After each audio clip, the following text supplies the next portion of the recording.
शुरू करेंगे right hand dimension का रिमेनिंग पार्ट।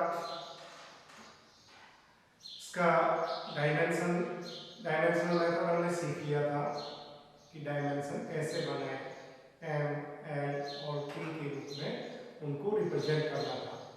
और अब हम क्या सीखेंगे, applications of dimensional method, it means uses of dimensional equation. तो हम स्टार्ट कर रहे हैं एप्लीकेशंस।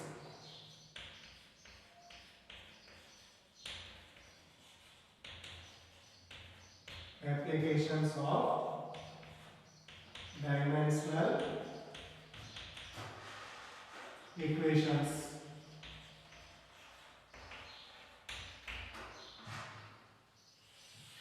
और इनमें फर्स्ट हम ले रहे हैं number 1, to check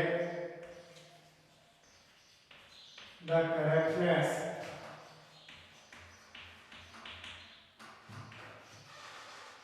of given relation।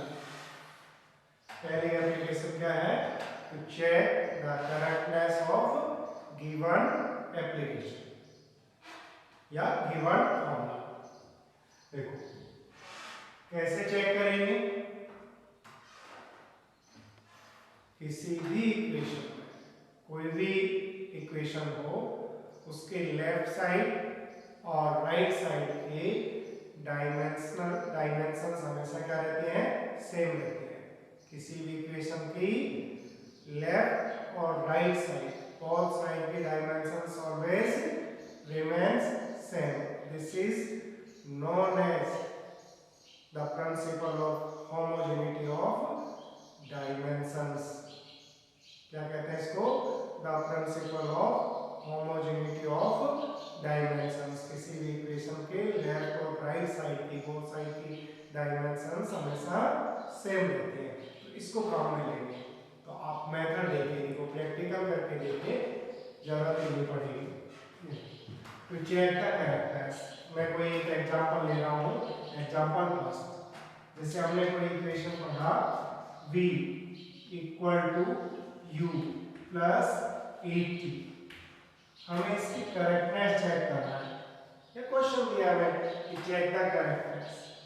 तो क्या करेंगे, देखो ये इसका लेफ्ट पार्ट है और ये इसका राइट पार्ट है। तो यहाँ पे लेफ्ट पार्ट की और each step of right part है इक्वल डायमेंशन। इट मींस देखो u प्लस 80, u का जो डायमेंशन है वही डायमेंशन किसका रहेगा, 80 का। सिंपल सा तरीका, जिसे आप ऐसे थोड़ी कर सकते हैं कि 1 kilogram plus 2 metre plus 3 litre, ऐसे थोड़ी ना कर सकते हैं।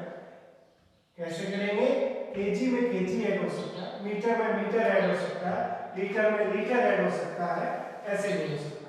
तो यहाँ भी एक इक्वेशन यदि करेक्ट है तो u का जो डायमेंशन यूनिट होगा, सेम यूनिट डायमेंशन किसका होगा, 80 का होगा। क्लियर, देखो चेक करते हैं। Dimensions of left hand side part of equation. Left hand side v, जैसा आप जानते हैं final velocity, u initial velocity, a acceleration और t क्या होता है, टाइम। क्या होता है, v final velocity, u initial velocity, a acceleration और t टाइम। तो हम dimension of left side, it means v velocity की डायमेंशन लेते हैं। वेलोसिटी की dimension m0 l1 t minus 1। Sir ये कैसे लिख दी, इसके लिए आपको पहले वाला लेक्चर देखना होगा। हमने वहां पे सीखा था v मीटर पर सेकंड यानी डिस्टेंस अपॉन टाइम, m है l1 t। तो ये हमारे पास होगी फर्स्ट। फिर dimensions of right hand side, dimensions of right hand side. Right hand side में u initial velocity, velocity final हो इनिशियल हो यूनिट सेम ही रहेगी, m0 l1 t minus 1।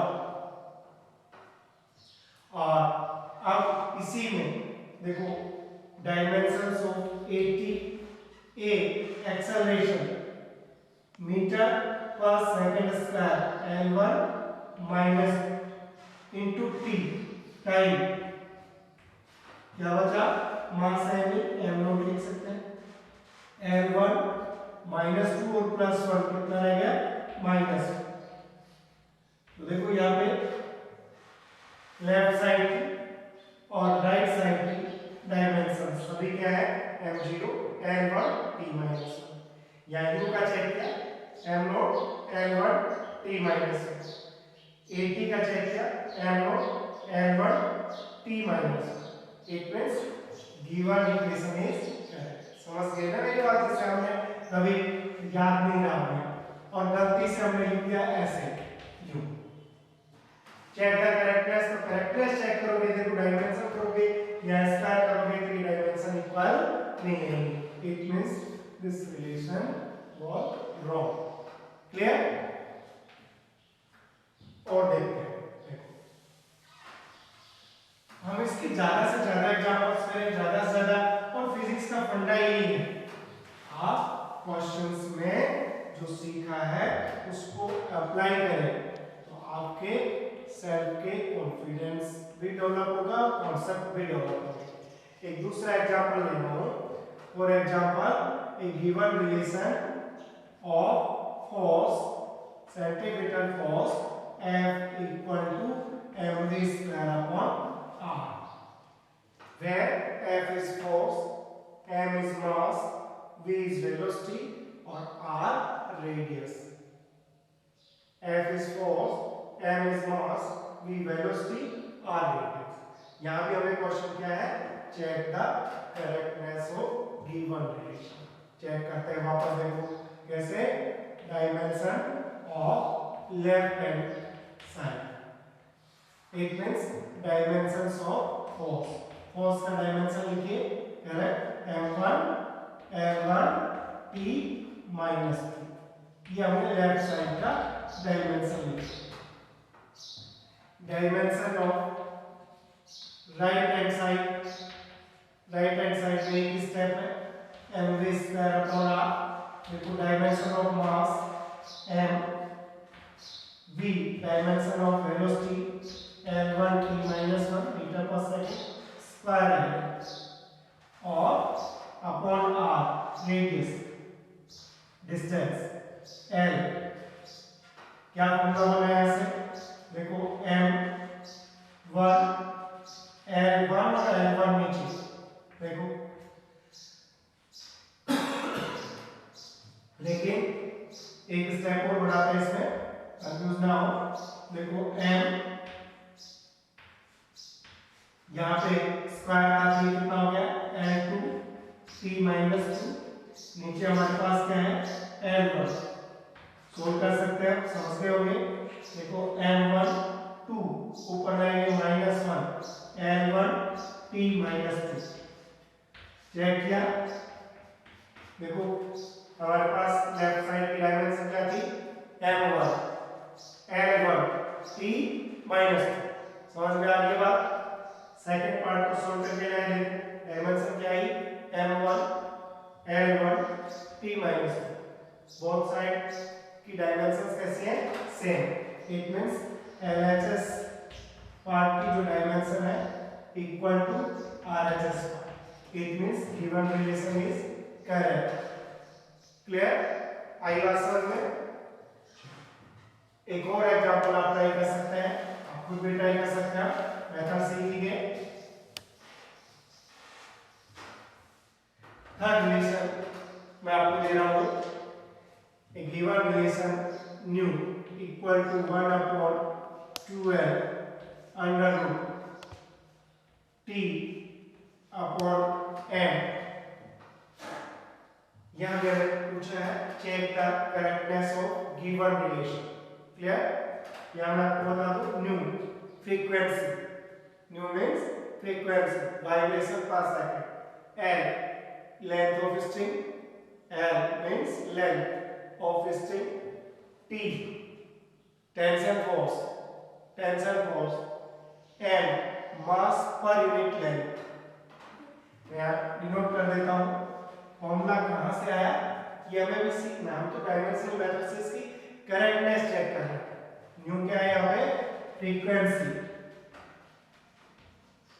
Frequency L length of string T tension in string, it means tension force, and mass per unit length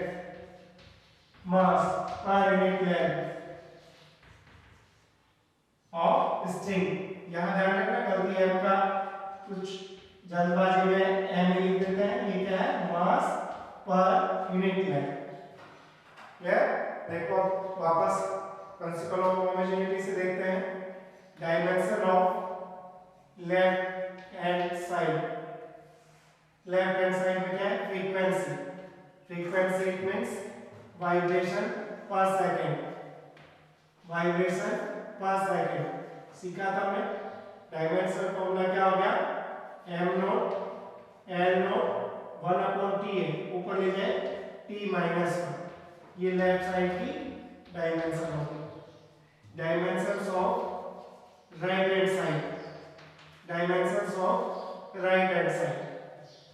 side में 1/2l under root t/m। Dimensions लिखिए। देखो 1 और 2 digit है, आप ध्यान रखना, जो भी डिजिट है, ई है, थीटा है, ये डायमेंशन लेस है। 1/n इट मींस सिर्फ हमें यहाँ पे n ये dimension under root t tension force है, फोर्स की डायमेंशन नहीं आपको m1 l1 t-2 और m मास पर यूनिट लेंथ।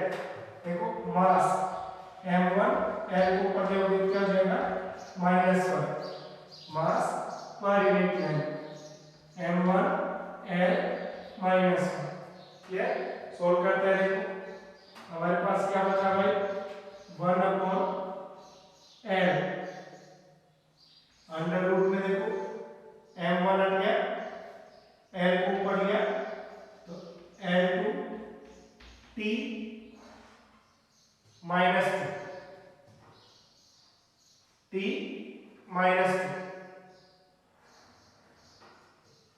अब देखो 1/l ये तो 1 ही है, अंडर रूट हटाओ यहां से तो क्या बचा, l1 t-1। देखो नीचे l1 है, ऊपर l1 है, तो डायमेंशन हमारे पास क्या बची, t-1। इसको क्या लिख सकते हैं, देखो m नहीं है, m not l not t-1। ये हमारे पास देखो लेफ्ट साइड का dimension m not l not t-1 और राइट साइड का final dimension m not l not t-1। It means left side और राइट साइड की डायमेंशंस कैसे हैं, इक्वेशन। तो 2a1 रिलेशन इज करेक्ट। आई बात समझ में? तो आप सिंपल सा मेथड है, कोई भी इक्वेशन दिया जाए आप लेफ्ट साइड की डायमेंशन और राइट साइड की डायमेंशंस को लिख के लिख लीजिए। सेम है तो रिलेशन क्या है, करेक्ट है। यदि सेम नहीं है तो रिलेशन इज रॉन्ग। क्लियर? सो खुद ही चेक कर सकते हो, आपको आंसर की जरूरत ही नहीं है। एक मेथड हो गया कि गिवन रिलेशन इज राइट और wrong. Dimension same it means right, dimension unequal है, सेम नहीं है, इट मींस रॉन्ग। क्लियर? ये हमने फर्स्ट एप्लीकेशन देखी इसकी, क्या पढ़ रहे थे हम, applications of dimensional analysis method. First क्या था, to check the correctness of given relation. इसके हमने 3 एग्जांपल्स देखे और ऐसे बहुत सारे क्वेश्चंस करिए। कोई क्वेश्चन ना हो आप मुझे मैसेज कर सकते हैं, YouTube पर जाइए, चैनल में कमेंट बॉक्स में लिखिए और पूछ सकते हैं। अब नेक्स्ट अपन ले रहे हैं अगला पार्ट इसका। तो सेकंड एप्लीकेशन पे आ गए हम। सेकंड एप्लीकेशन क्या है? Conversion of system of unit into other system of unit. देखो सीखते हैं कैसे करोगे। हमने यूनिट एंड यूनिट सिस्टम में पढ़ा था कोई भी फिजिकल क्वांटिटी जो है इसकी न्यूमेरिकल वैल्यू और यूनिट का product nu remains always constant। मैंने क्या लिख दिया? फिजिकल क्वांटिटी की फर्स्ट सिस्टम में क्या है n1 u1, सेकंड सिस्टम में क्या है n2 u2। देखो मैं अलग से पहले आपको आराम से फॉर्मूला बता देते हैं फिर एग्जांपल। देखो कन्वर्जन ऑफ यूनिट सिस्टम का मतलब यूनिट सिस्टम हमने तीन टाइप पढ़े थे, MKS, CGS, FKS, और फाइनली जो सिस्टम था वो क्या था? SI सिस्टम, इंटरनेशनल सिस्टम जो था। तो इसमें जैसे हम फर्स्ट सिस्टम में किसी फिजिकल क्वांटिटी की न्यूमेरिकल वैल्यू क्या मान लेते हैं? Suppose n1। अदर सिस्टम में न्यूमेरिकल वैल्यू क्या है? n2। फर्स्ट सिस्टम में इसकी यूनिट जो है u1। अब फिजिकल क्वांटिटी कौन सी है? तो हम u1 इक्वल टू ले लेते हैं m1 l1 t1। ये क्लियर? हमें नहीं पता एक्सपोनेंशियल क्या है तो हम a b c ले लेते हैं। क्लियर? समझ गए? यूनिट हमें जो क्वांटिटी देगा उसके अकॉर्डिंग आएगी। तो हमने इसका m l t लिया। ऐसे u2 इक्वल टू क्या ले लिया? समझ गए? m2 l2 और t2। इसकी भी डायमेंशन a b और c की। तो यहाँ हमें पता है n1 u1 should be n2 u2 इसके इक्वल होना चाहिए। तो देखो n1 u1 की वैल्यू क्या है? m1 l1 t1 a b c equal to n2, यहाँ पे क्या है? m2 l2 t2 a b c। तो देखो यहाँ पे हमें n1 given numerical value 1 unit system, n2 numerical value in other system जो हमें फाइंड करनी है। तो यहाँ से हमारे पास फॉर्मूला बन गया n2 इक्वल टू, देखो n2 इक्वल टू लेंगे तो ये वैल्यू नीचे जाएगी n1 इनटू देखो m1 अपॉन m2 इनको एक साथ लिखिए और दोनों की डायमेंशन कैसी है? a। ऐसे ही l1 अपॉन l2 b और t1 अपॉन t2 ये हो गया c। समझ में आ गई बात? इस तरह से हमने फॉर्मूला ड्राइव किया यूनिट सिस्टम चेंज करने के लिए। तो आगे से हमें फाइनली बार-बार इसको रिपीट नहीं करेंगे, हम क्वेश्चंस पे आ जाएंगे सीधे।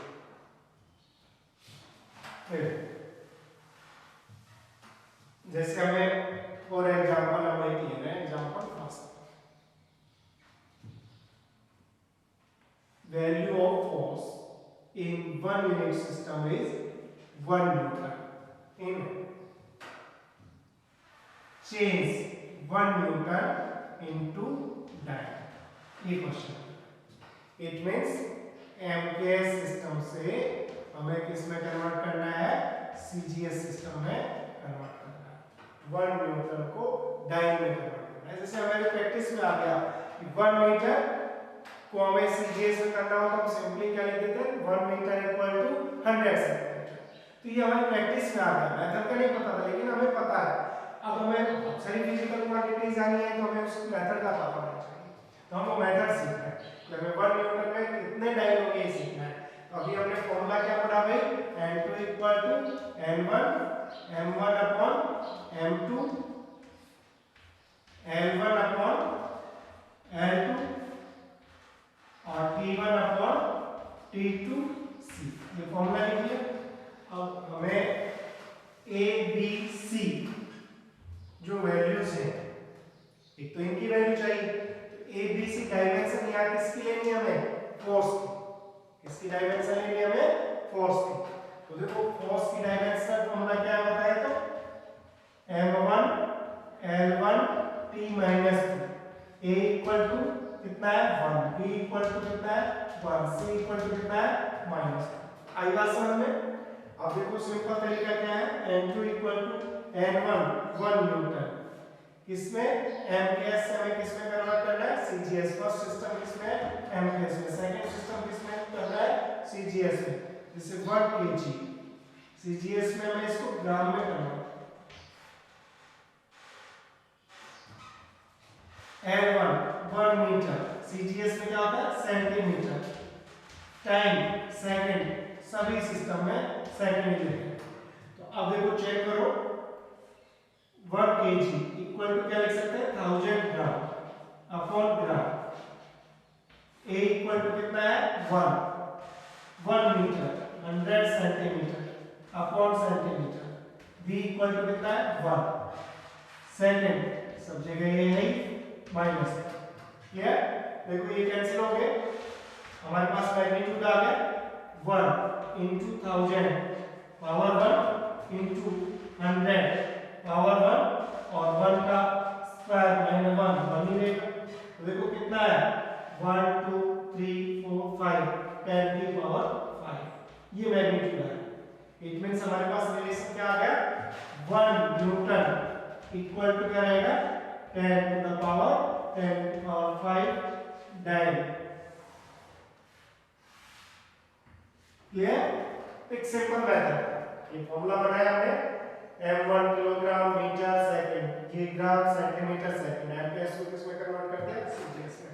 और आगे से जैसे metre equal to 1 metre equal to 100 centimetre, तो ये भी प्रैक्टिस कर लेना चाहिए 1 newton equal to 10 to the power 5 dyne. Clear? इतना सही करना है।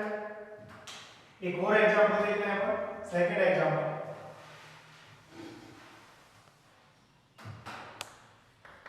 सेकंड एग्जांपल हम ले रहे हैं change the energy of 1 joule into erg. Joule किसका वर्क का और एनर्जी का यूनिट है। ये किसमें है एमकेएस में, अर्थ किसमें है सीजीएस में। इट मींस हमें एमकेएस सिस्टम को सीजीएस में कन्वर्ट करना है। हमने फॉर्मूला लिया वापस वही एबीसी की वैल्यू हमें फाइंड करनी थी कि यहाँ पे हमें गिवन वैल्यू वर्क और energy, work force into displacement m1 l2 p/2। It means देखो a equal to 1 b equal to 2 c equal to -2। Clear? वापस देखो कर सकते हो आप n1 1 into m1 kilogram, m2 CGS में करना है centimetre, l1 metre upon centimetre, b t ये सेकंड, 1 इनटू किलोग्राम में 1000 ग्राम, देखो यार क्या लिखा है ग्राम, और upon gram a equal to 1 metre में 100 centimetre upon centimetre, b equal to 2 c second upon second -2। Clear? देखो ये कैंसिल हो गया, सॉल्व करना तो सिंपली आप 1 इनटू 1000 इनटू 100 का स्क्वायर, देखो 4 जीरो लगाओ इनटू 1, देखो कितना आ गया 1 2 3 4 5 6 7, इट मींस 10 की पावर 7। क्या लिखना है हमारे पास 1 जूल इक्वल टू 10 की पावर 7 आर। क्लियर? मेथड सीख गए और ये भी वेल नोन चेंज है, हमें जब बार जरूरत पड़ेगी तो इसको भी वैसे ही बना लो। 1 मीटर इक्वल टू हम बोलते हैं 100 centimetre, 1 newton equal to 10 to the power 5 time. ऐसे ही इसको चेंज 1 जूल जब भी आए तो हमें कन्वर्ट करना पड़ेगा, कितना लेंगे 10 की पावर 7 आर। क्लियर? एक और एग्जांपल फटाफट करते हैं और प्रैक्टिस कर जाएगा।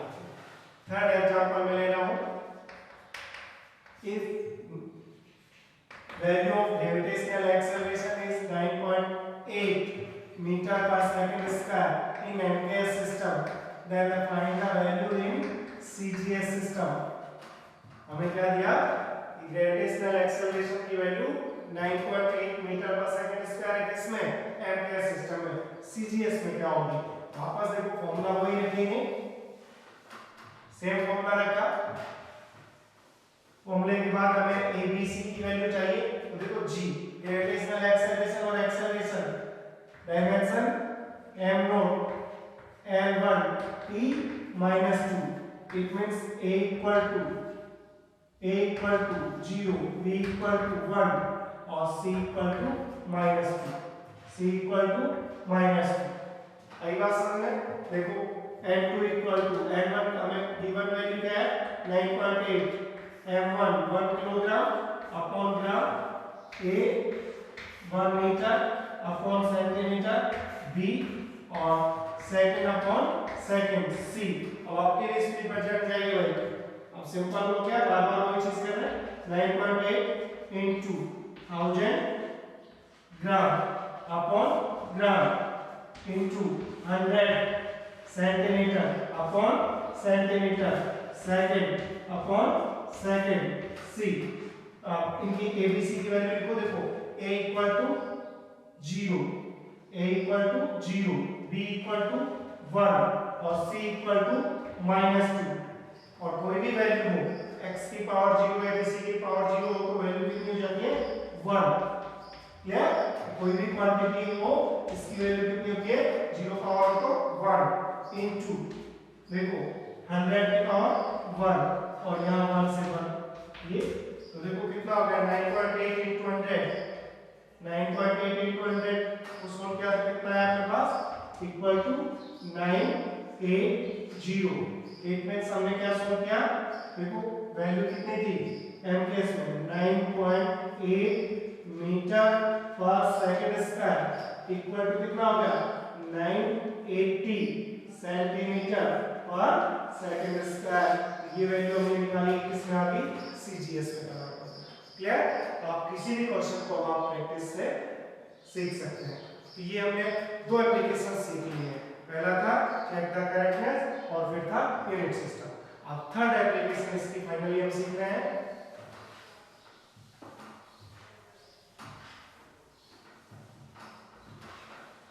देखो थर्ड एप्लीकेशन है इसका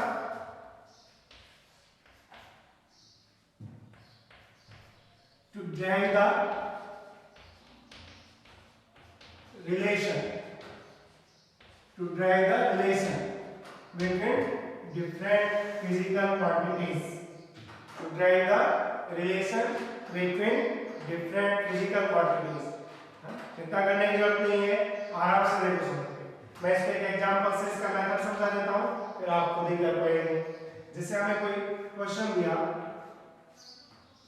कैसे सब एक क्वेश्चन क्या दिया, स्टोक्स ने एक फॉर्मूला निकाला था एक्सपेरिमेंट से।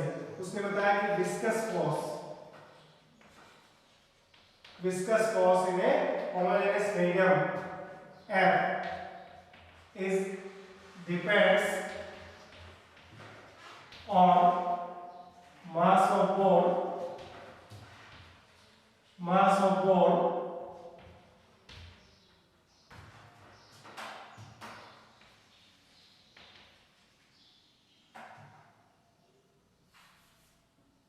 coefficient of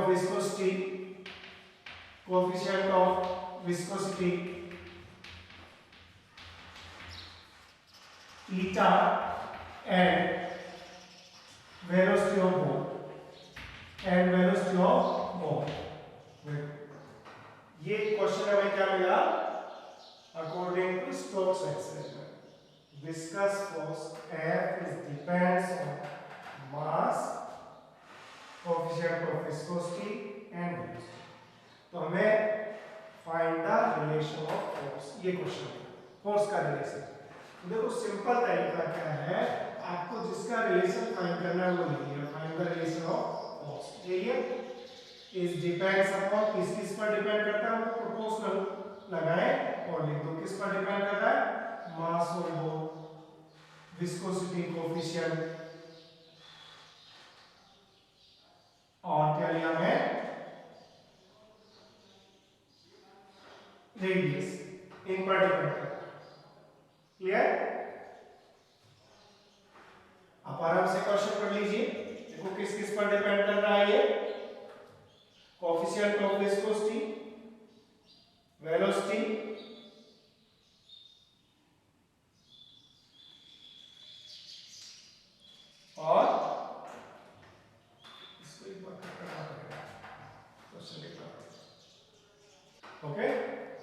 एक मिनट देखो, सॉरी अपने एक पॉइंट गलत ले लिया था। डिपेंड्स ऑन मास, मास पर डिपेंड नहीं करता। यहाँ पे थोड़ा सा चेंज कर लो। Viscous force F is depends on radius of ball. Clear? देखो क्वेश्चन क्या है, वापस समझ लो, कंफ्यूजन नहीं सकती। स्टोक्स ने एक एक्सपेरिमेंट किया, उस पर भी क्वेश्चन है।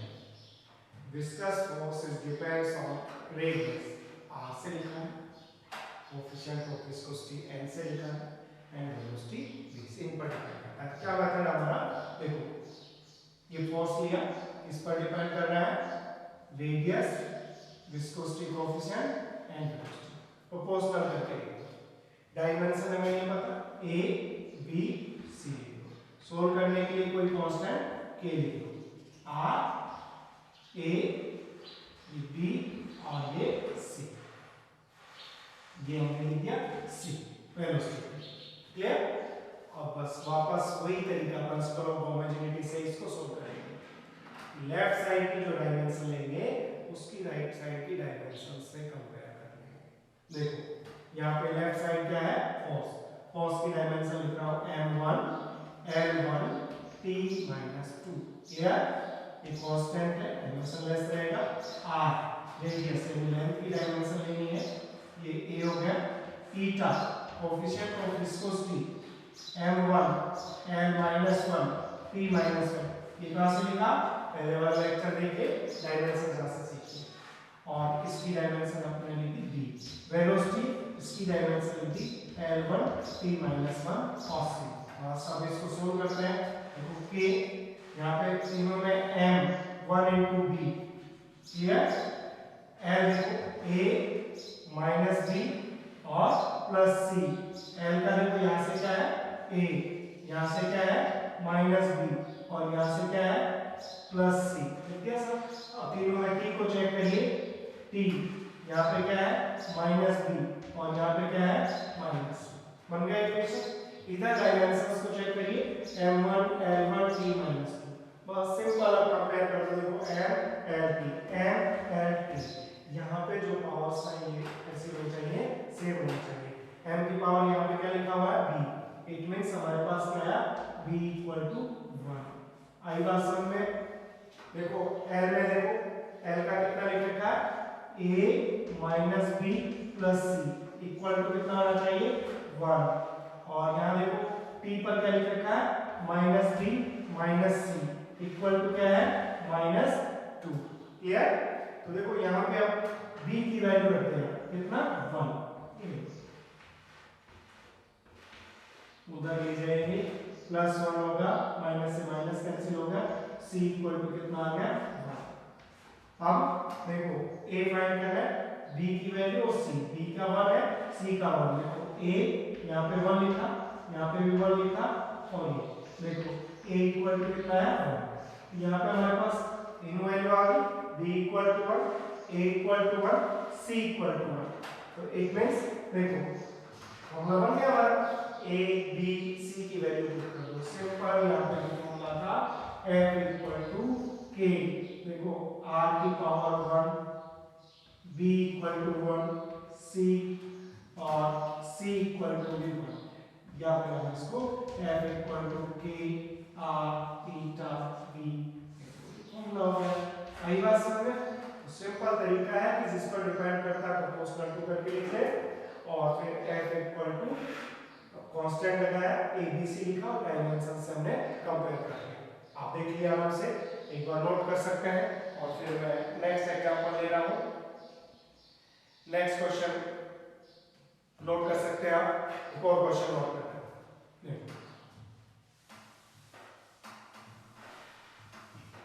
एग्जांपल नंबर 2, सेकंड क्वेश्चन में ले रहा हूं। The centripetal force, the centripetal force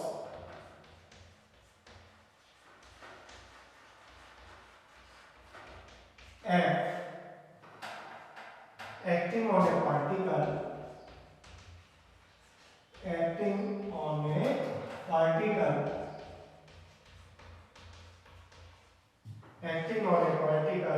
moving in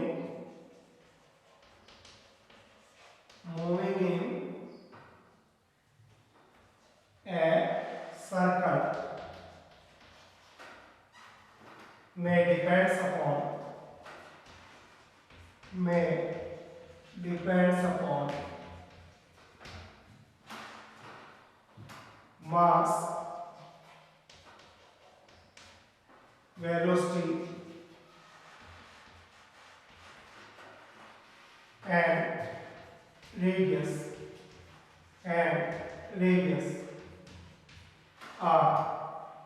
of the circle.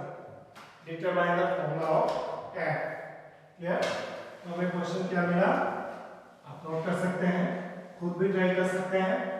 The centimeter force F required depends on mass, velocity and radius.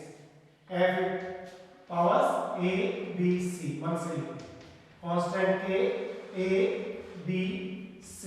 Clear? बस डायमेंशन का कंपेयर करो. M1, L1, T minus 2. किसका dimension लिखा है? फोर्स का. Equal to K. Mass M. Velocity L1T minus 1. Radius L C. Solve करें. M का power 8, L यहाँ से देखो B और यहाँ से C, B plus C, T minus B. Clear? देखो इधर क्या है? M1 की कांस्टेंट का डायमेंशन है. M1 L1 T minus 2. देखो कंपेयर करो.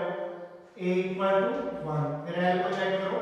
B plus C equal to 1 और फिर इसको चेक करो.